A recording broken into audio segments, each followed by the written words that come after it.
Think about the most confident person you've ever met.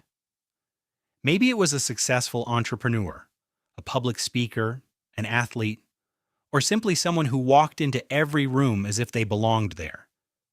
Have you ever wondered, what do they have that I don't? Most people believe confidence is a personality trait, something you're either born with or you'll never have. But psychology tells a very different story.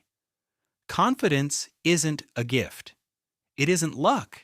And it certainly isn't the absence of fear. In fact, the people who appear the most confident often feel just as nervous as everyone else.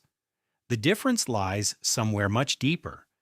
Today we're going to uncover the hidden psychology behind confidence, and it starts with a story. Meet Noah. As a child, Noah had 1,000 questions. He loved science, he loved stories, he loved imagining impossible inventions. But every time he wanted to speak in class, his heart raced, his palms became sweaty, his thoughts disappeared. What if everyone laughs? What if I'm wrong? So he stayed quiet. At first it didn't seem like a big deal. One missed opportunity, then another, then another. Years passed. His classmates began to see him as the quiet kid. Eventually, Noah saw himself that way too.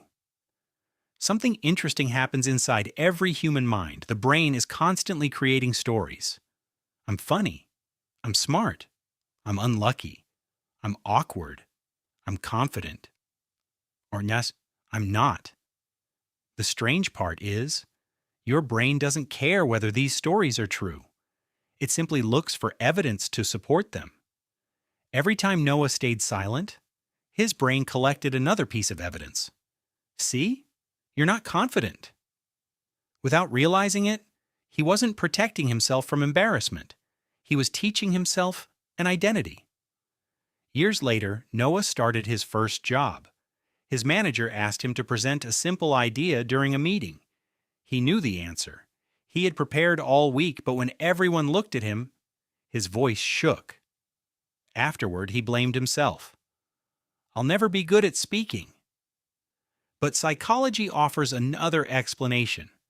Confidence isn't a feeling. It's a prediction.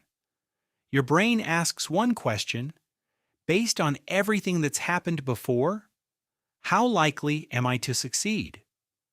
If your memories are filled with avoidance, your brain predicts failure, not because failure is certain, but because that's all it has learned.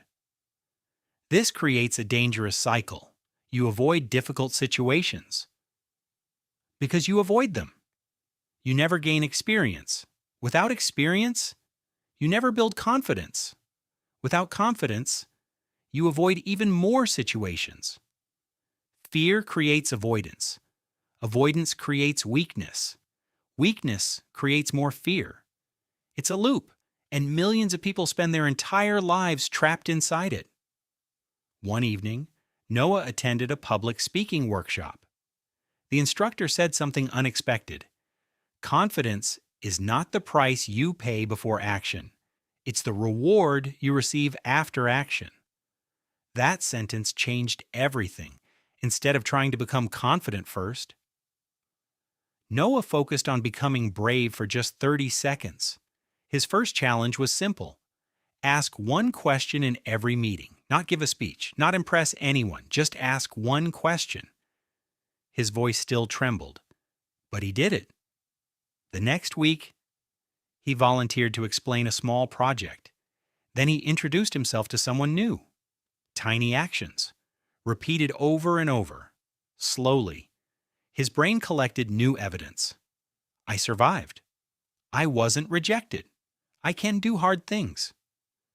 Every small success rewrote the story he had believed for years. Most people think confidence comes from compliments, but compliments disappear. Real confidence comes from something stronger. Self-trust. Imagine two people. The first constantly says, I'll start tomorrow. Tomorrow comes. Nothing happens. Eventually, their brain stops believing their promises.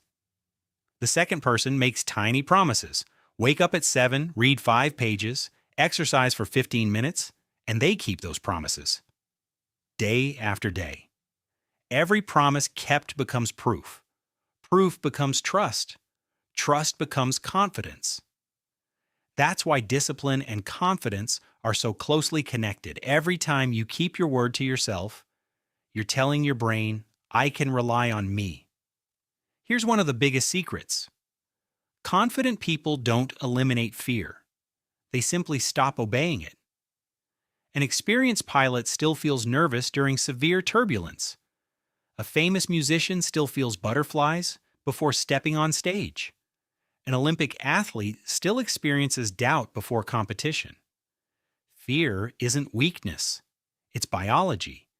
Confidence isn't living without fear. It's deciding that your purpose is more important than your fear. Months passed. Noah eventually gave a presentation to more than 100 people. Afterward, a coworker smiled and said, I wish I had your confidence. Noah almost laughed. If only they had met the boy who never raised his hand. Then he realized something. Confidence hadn't appeared overnight. It had been built. One uncomfortable action at a time. Not through motivation, not through positive thinking, but through evidence. Confidence isn't hidden inside you, waiting to be discovered. It's built by the choices you make when no one is watching. Every difficult conversation, every promise you keep, every risk you take, every time you speak, even though your voice shakes. These moments become the evidence your brain uses to answer one important question. Can I trust myself?